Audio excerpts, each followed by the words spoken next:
Pax Romana was the golden age for the Roman Empire.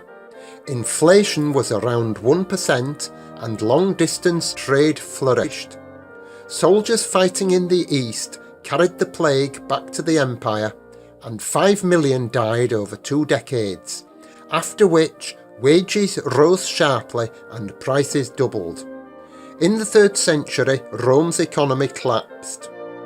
Civil war, plague and hyperinflation transformed the empire. Cities and towns languished and long-distance trade declined. Economic activity centred on large, self-sufficient rural estates.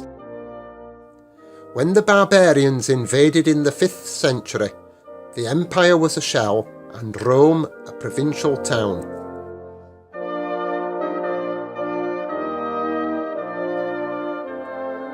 The Barbarians frequently had more get-up and go than the Romans.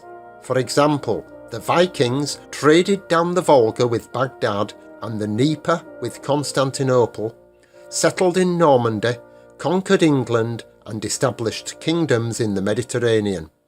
Charlemagne dominates the Dark Ages. His grandfather Charles Martel saved France from the Moors, and Charlemagne saved the Pope from the mob, for which he was crowned Holy Roman Emperor.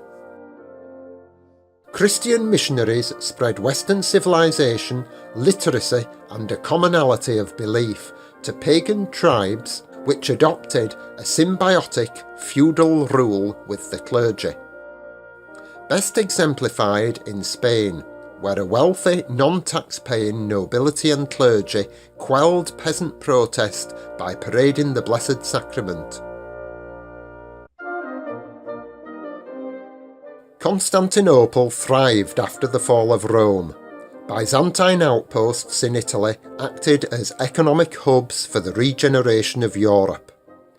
With banking, insurance and bills of exchange, these were the city-states that arranged the finance and logistics for the Pope's holy wars.